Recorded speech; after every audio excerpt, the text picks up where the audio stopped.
Dave here.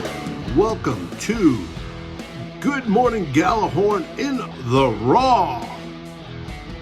The show will be starting shortly. That's what the countdown clicker's for. We appreciate you coming here. Let's talk Vikings Colts. How the game went? We don't know yet, but we will when we go live on GMG In The Raw.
You guys had a good week, though. You too. You too. You too, Flip. Yeah. Here we go. So much for the roll-in. Technical difficulties again. Hey, what a rookie playing this stuff. I don't know why, but hey. So we're going to start GMG In The Raw Vikings Colt edition. And joining me today on my right is the great Flip Mozzie. Joining me on the left is the wonderful and fantastic bass ripper, the Drewster. Now, before we start, let's talk about this wonderful 28-11 beatdown. As a good friend of the show, Mr. Luke Braun, who does Locked on Vikings and now Locked on the NFL, said this has to be one of the biggest coaching failures in Vikings history. I can't disagree with you at all, Luke. Also, as was reported, Anthony Kramer reports that Kirk Cousins was 11 for 26 with 3 interceptions and had a passing rating of 15.9. That is the 4th lowest since the merger in 1970. So that should give you a hint of how today's game went. But first, Drew, let's look at those long gray locks. Still there. No haircut for me today. And if you missed it, I was looking forward to it too. Another week with this horrible mop on my head. Drew was going to have his head shaved if the Vikings won, but he's got that mop. Flip, how are you doing this afternoon? Man, I'm doing well. It was a good week. It was not a good Sunday morning, I'll tell you that. So we got a lot of to break down here. I might just have to let you and Drew do the talking because, they say, if you don't have anything good to say, don't say anything at all. I was hoping you would do the talking. Well, and you are, Mr. Positivity. So that's interesting. I'm Mr. Pessimistic. You forgot to announce me like that this week. I didn't want to insult you because you are more Mr. Realistic this week. I played rock and roll for 30 years. I've been insulted nightly. Where's Flip? I don't know where Flip went. Flip to give us. I want Flip to give us his synopsis first. A little breakdown of the game. Flip dropped off, and I don't know why. He dropped off out of Skype. Well, you can go ahead and. Well, I'm trying to bring up. There's Flip again. There you go. I'm trying to get Flip in there. Let's get bring Flip's up okay all of our comments and reactions. Here we go. First comments of the game. or of the show, from the one and only Mr. Ted Glover. 4-win team, tank for Trevor. Oh, man, Ted is not happy. And Ted was also wondering if Flip got so mad he left. Flip, tell us what you thought of the game. Last week we were here. Drew told me I was too critical of the offense. I'd love to hear what Drew has to say now. We come out, we get a field goal on the first drive, and then we just disappear. Our offense goes further than that Josh Freeman pass went against the Giants. Just didn't see the Vikings offense come into orbit at all in the course of this football game. I think it starts at the top. I think you have to look at Mike Zimmer. You have to look at Kirk Cousins.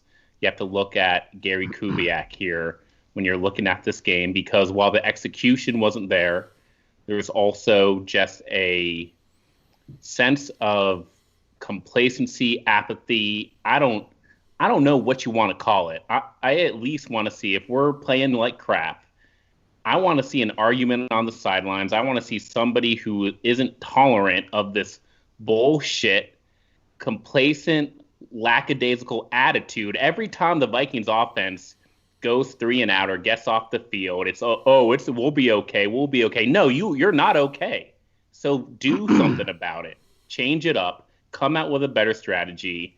I can't tell from that game what the plan was. It didn't look like they had a plan. It looked like they were scared, and they didn't intend to attack the Colts defense in any way. Can I ask you guys a question? Is the Colts defense good? Today they look good. I didn't think so, especially with Yassine out. Their best corner was out. Their secondary was ripe for the picking. And did we attack it? Not at all. To me, that blows my mind. When the opposing team gives you an opening, you exploit it. Today, when the opposing team gave you an opening, you tried to run the ball ineffectively, or you didn't throw it well, and you obviously didn't attack it. To me, as I was telling Drew, this is not rocket science. It's coaching, football coaching. You look for the openings and you go for it. You motivate your players to go for it. Now, was there execution issues? Yes. Is part of that on the players? Yes. But is part of that also on the coaches? Yes. You get your team ready. Obviously, psychologically, they're not, which makes me wonder the, conspiracy theory in me. Are they purposely trying to tank for Trevor? Or is this that Zimmer, Spielman, and company is washed? They've had their chance. They've had their run. They did, up to so well, but they're maxed out, and now they're on the downside of that hill. And is it time for the Wilfs to realize, yes, you wanted a nice, stable coaching system like in Pittsburgh, but is it time to cut bait and run? That is my question. Drew? Well, certainly the first 8 quarters of football for the Minnesota Vikings in 2020, what quite possibly may be the worst 8 to start any season in history. What I saw today wasn't much better than what I saw last week in terms of intensity,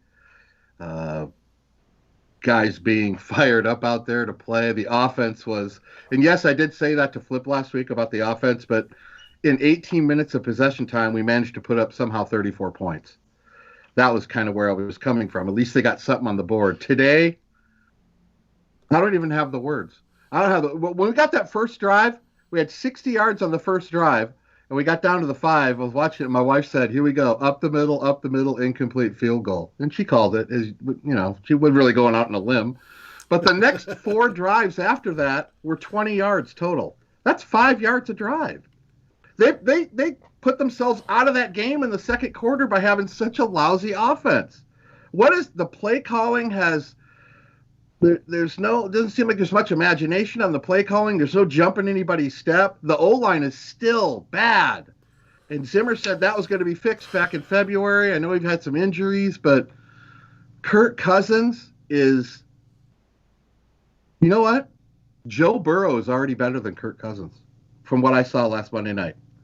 And Viking fans, you could rip me to pieces, but I saw a guy that had some jump in his step and looked like I don't even know.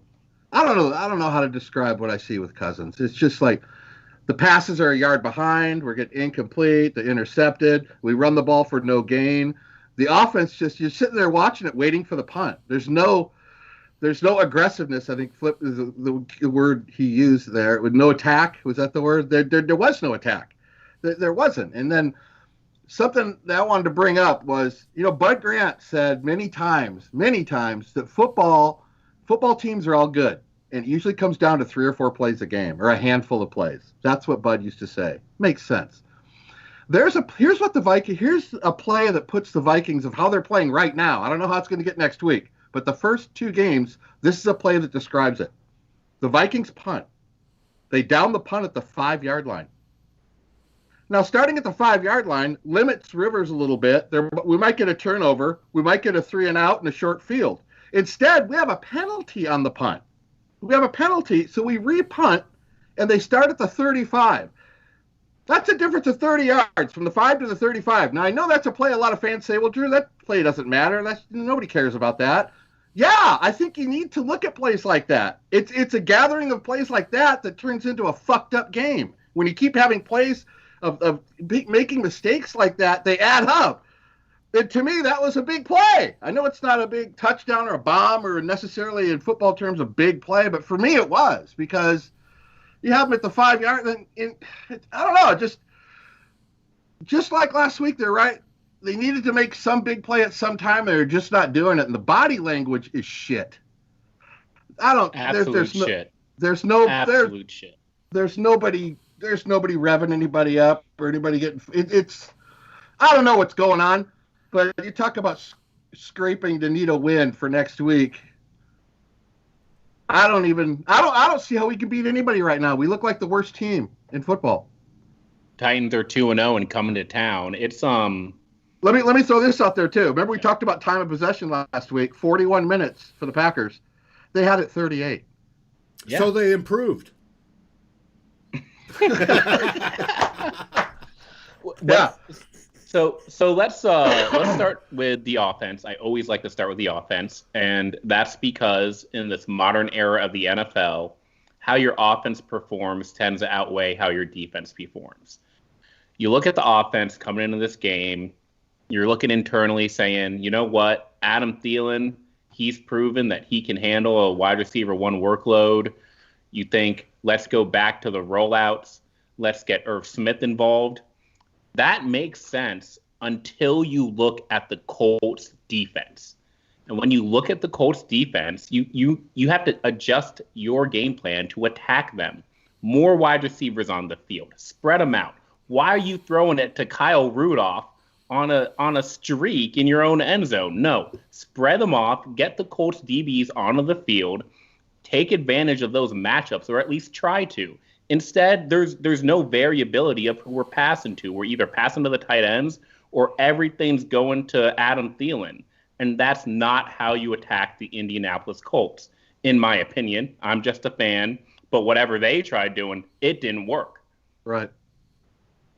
No, without a doubt. Like I said, the weakest point of the Colts defense was their secondary. And did we attack them, go put them on islands, or go deep? Nope. No. And when we did, the ball was behind and intercepted. But no, we kept trying to feed the run, especially when down, when it was down to 28-3. Why? Why? The Vikings ask me why. Vikings makes no they sense. almost look like they formed the same game plan for every team. That's what it looks like. The reason why they run 28-3 is because it's over at that point, David. That's another thing I try to bring up is, look, score, field position matters when you're calling offensive plays. And we've seen the Vikings go into the shell. People act like this is some new offense we're seeing in 2020. No, you can look at the Bears game last year. You can look at both Packers games. You can look at the San Francisco 49ers game. This offense disappears. It's inconsistent. And it started this year at hopefully the worst case scenario. But it's not something we haven't seen before. Right, but I disagree with you with this. Yeah, the game may be over at 28-3. The game may be over, but me, who's coached, obviously not at the NFL level, at that point in time, I'm still going to try to find something that works, and I'm going to try something to build confidence in my players for the next week. I'm still going to experiment and not hit my head against the wall, using the same old stuff that didn't work. And to me, I don't see Zimmer and Kubiak making those adjustments to do just that, to see what works, to change stuff up. BC caught a couple passes late, but why wasn't he involved early? Irv Smith. He was. It went through his hands. It got intercepted. All right. Well, that was one, and that was Thielen. Dave, there's something we've talked about this. There's game planning, but you also got a game plan for your opponent. Every opponent's different. Everybody has different weapons. Everybody has a different scheme. Well, not everybody's different, but there's different players on every team, and they have tendencies, and you find the mismatches. You find the weaknesses. The Vikings seem like they just formulate the same game plan every week and then use it against whoever they're playing. And that you can't do that. I don't know. I'm not there in the coaches meeting, but they didn't. Flip just gave a bunch of valid reasons they didn't seem like they attacked the Indianapolis Colts this way, the right way. So are they game planning for a team or just making a game plan? And by the way, where did you coach? With the Tiger Cats up in Hamilton? Where were you, baby? It was in high school. High school level coaching. Either way, the offense, this offense, man, just looks so sluggish and horrible at times. It's like nobody's going to wake them up. They've got to wake themselves up. We got to start looking at who is actually going to be able to do that. We're asking more from Kirk Cousins, and he's not giving us a performance we need.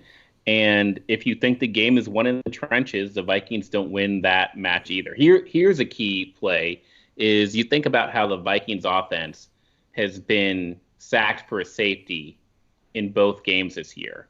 Well, separate from the punt you mentioned, Drew, is we actually had another good punt on the Colts in that first half where we pinned them inside I think it was on the 4-yard line. The Colts come out 1st and 10. They get a 7-yard run right away. And all of a sudden they're at the 12-yard line. They have more space. They can operate their offense. Well, the Vikings can't do that. They can't run the ball when the other team knows they want to run it. Right. The Colts could do that today. We couldn't. So when you start saying try new things, they tried everything. They either need a way to get Dalvin Cook involved, maybe on some screens or running back receiver routes, out in the flat, get him going, or they got to open up Kirk's arsenal and start trusting BC Johnson and Justin Jefferson more, even though they didn't have the best performances today. Well, I noticed from the onset, from the first quarter, that first drive, they ran more play-action rollouts in that first drive than they ran all of last week. So I know that's what they were trying to do, is get Kirk out on the perimeter. But, either the guy was covered or, the first drive looked pretty decent. I had a lot of hope thinking, at least they're mixing up some plays. But it just that's it. They game plan for one drive, and then the next 4 looked like a high school team. Yeah, but the first drive stalled when they got close, and they ran up the middle, field goal. They get inside their own 10. They get pinned inside their own 10, and they have no idea what to do.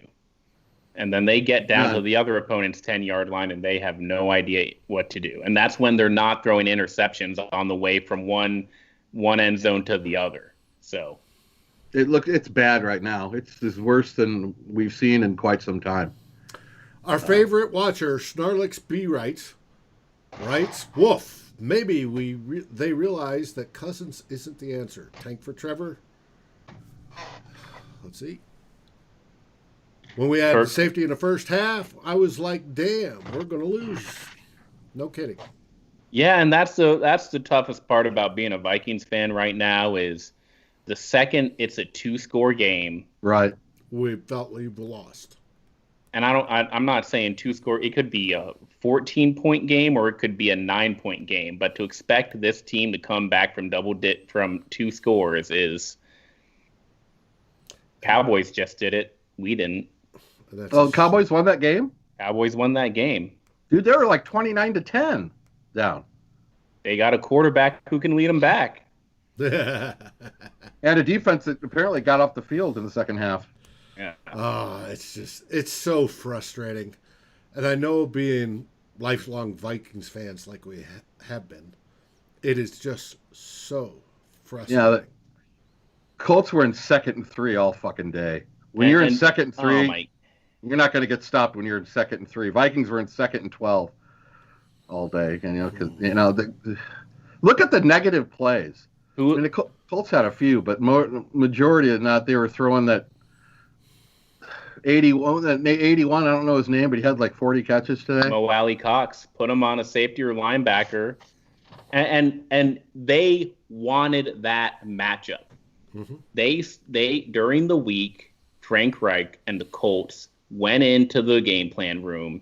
They said, let's scheme up ways to get this tight end onto the linebackers and the safeties of the Minnesota Vikings. And then we're going to attack that. So they game planned against the Vikings. Right. They looked at the Vikings' strengths and weaknesses, and they went at it. Well, meanwhile, we can't stop an interior run. Last week, we let Green Bay pass for 450 yards against us. This week, we let Indy run for 150 yards. So we can't stop pass. We can't stop the run. We don't know how teams want to attack us. There's nothing to adjust to. You haven't prepared your players to play at their highest level to execute and bring home a W.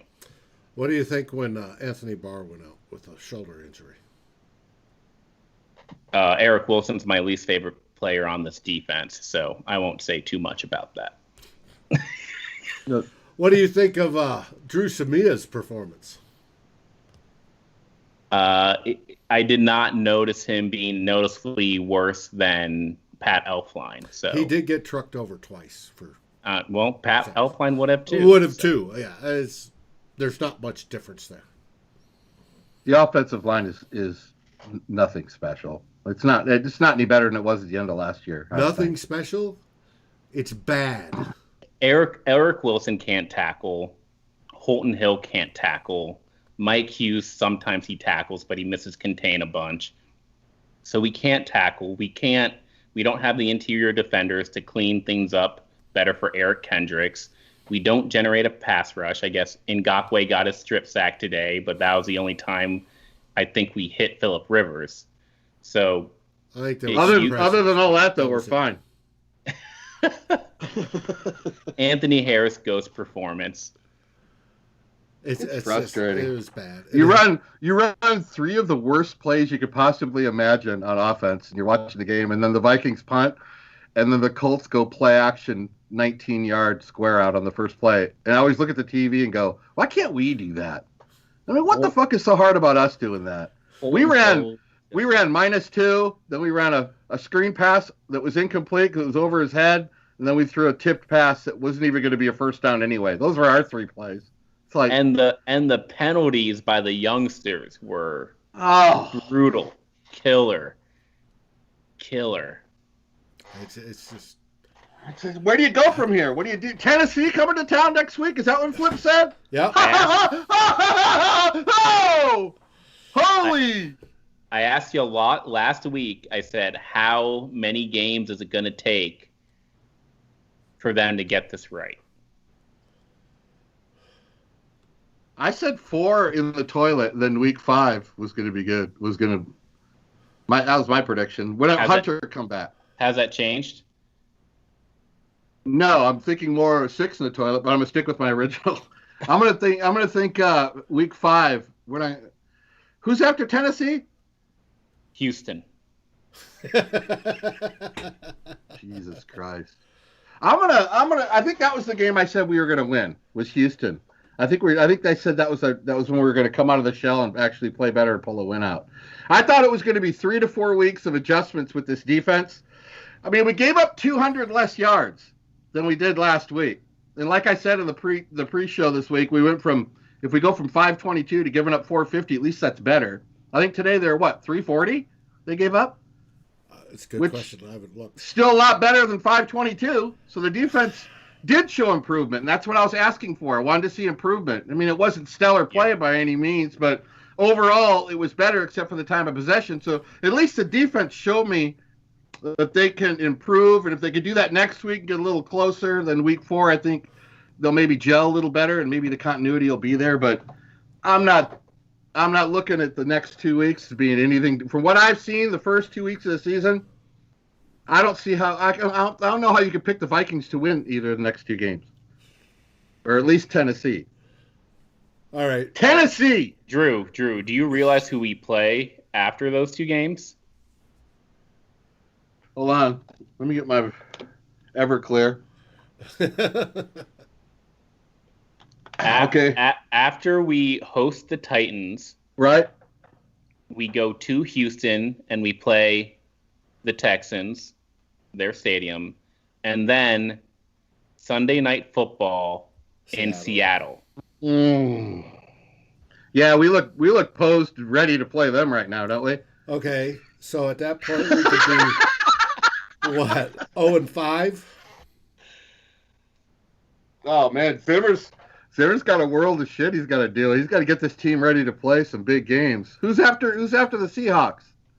Atlanta, Atlanta's put up 500 yards in both of their games so far this year. Yeah, but Atlanta. So maybe they'll cool off, but Atlanta might break Clemson's record against they're Citadel. 0-2. Atlanta's gonna, fuck man. Atlanta, their offense is, better figure it out. They're gonna get rolled heavy in that game. Vikings. Atlanta's offense is definitely for real, but at least I got a few weeks to try to. How about you, Dave? How long do you think it takes until we get the first win of the season? It could be Atlanta. So week 6.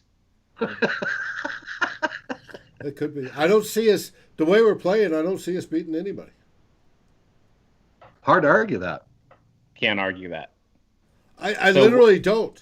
Now the question to me is, Spielman and Zimmer got their extensions. At what point does the Wilfs say screw that and shit can them?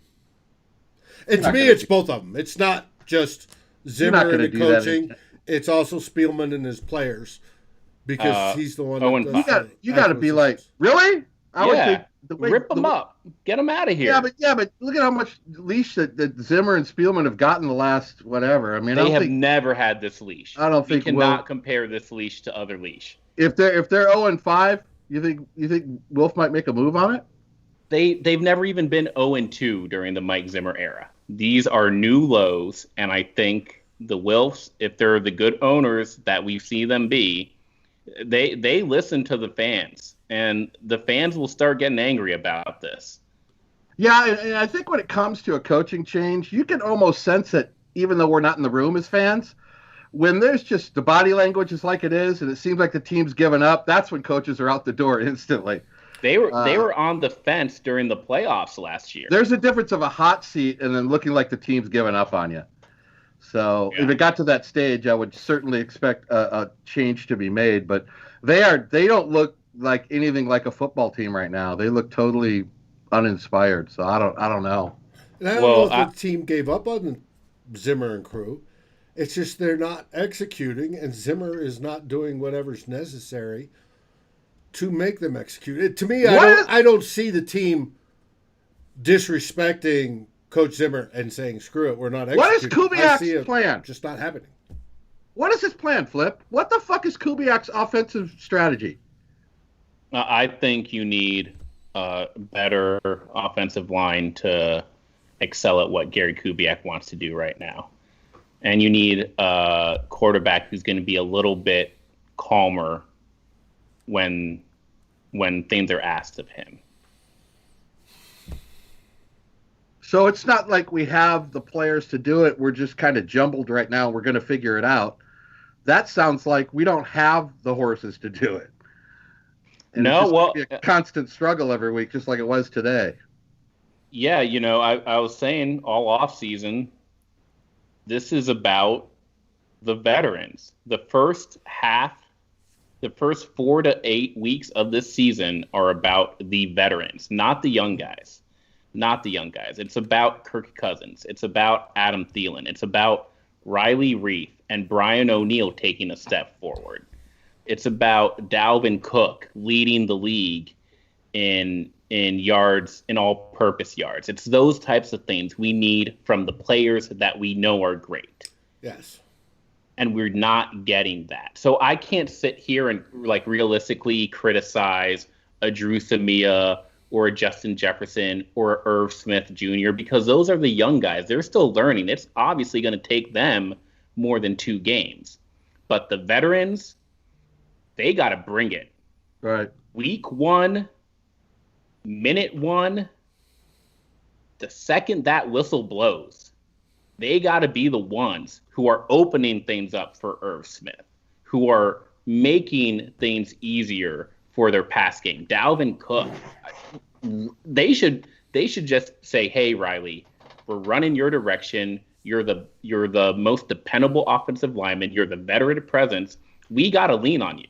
We got to lean on those types of guys." What about? I want to go back to something you introed the show with. What about when things are obviously frustrating and off the rails, and you go to the sidelines and there's no emotion? That concerns me, Flip. It does.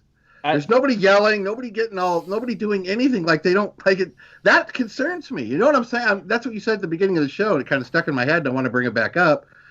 By the 4th 3 and out, and you've gained 20 yards on 4 drives, there's no emotion of somebody trying to, I don't know, is it just me? I'm not noticing it, or what? No, it's preseason atmosphere. Maybe they're affected by the lack of a stadium noise, but that's a bullshit excuse. But if you look at the sideline, we're down what, 18-3, and you look at the sideline and it's like they're just, it's like a preseason game, getting with the coaches. Maybe we can do this differently. Everything's going to be okay. Just we'll figure it out. No, you're not figuring it out. So it's time to show some urgency. And I don't know who that comes from, because Mike Zimmer's trying to be patient with his younger team. Gary Kubiak's up in the booth. Now Mike Zimmer used to, we've seen him curse out his defense when things aren't going right, but I'm not seeing him do that anymore. Do you want Dalvin Cook to speak up? Do you want Eric Kendricks, Anthony Barr to start saying, look, this is unacceptable? My point is, I want somebody on both sides. When nobody says anything, that's my concern. Who is it? One guy's looking at the other guy going, shrugging his shoulders going, you fucking say something. I don't know what to say anymore. Like the player's like, I don't know. You talk about emotion, Drew. I couldn't stand watching the Cowboys in my youth because their Hall of Fame coach would stand there and show no emotion whatsoever, right? And he was the first to use analytics looking for tendencies. Now, I love Bud Grant, who's known as Old Stony Face, but at least you get some emotion. My last name's Stefano, being Italian. Football's an emotional sport. You get loud, you get in people's faces, and I just don't see that anymore. And I think that would help. On a different subject, Drew, and this is just a pet peeve of mine and has nothing to do with the game. Flip mentioned the stadium noise. The guy who ran the Colts stadium noise did a much better job than the guy who ran the Vikings stadium noise last week, who is the epitome of not caring and doesn't have emotion. Anyways, well, there we go. That's the reason it was we lost right there. At least for the broadcast. What the hell is first off, I want to know what epitome is. Yeah. Second, what's epitome? And then secondly, I want to know I want to say it doesn't matter what the crowd noise does. Doesn't matter what the crowd noise was. I think Xavier Rhodes is a very happy Indianapolis Colt today. Were roads closed today? Yeah, two things to add on. Bud Grant never used to get loud because all he had to do was give you the Grant look, Uh-huh. and you're probably going to leave town. Secondly, those Vikings teams were policed by Marshall and Page and Eller. The locker room policed those teams. Bud Grant didn't have to say a fucking word. If the Vikings played shitty, all handled in the house. So Bud Grant didn't need to get all psycho on it. That wasn't his style anyway, but Right. whole different era. And there's multiple different coaching styles. So I'm not saying that I need to see Mike Zimmer or there's a lot of different locker room cultures too. I'm not saying that Mike Zimmer needs to have a different style or that the locker room culture needs to be a certain way. All I'm saying is that the current style and the current culture is not resulting in wins. Pull the hat and the face shield off, put it on the ground, and stomp on it, and let us all see it and go, that's what we want to see out of our coach. Yeah. And maybe it won't work, but hey, at least he tried. Right. I mean, woo! This team. This is what happens when you go out and you draft 11 college team captains and you put them on the field on Sunday. Everybody's too nice. Everybody wants to say the right thing. Right. It's not working. With that, and this has been just so wonderful and pleasant. Any last words there, Flip? What are you looking forward to this week? I think that we talked about how this, even though it's just 0-2, we haven't seen enough to have any confidence in winning next week or winning the week after that. I am looking for more heat regarding Mike Zimmer. I still think Mike Zimmer is a very good coach, but we need to have the lens on him this week. And we need to start asking ourselves, what can we start getting out of these young players? Because the veterans are not getting it done. So everyone listening, Drew, David, let's just start seeing if we can find any room for optimism in those two things. Because I think Mike Zimmer will respond. He cares too much not to.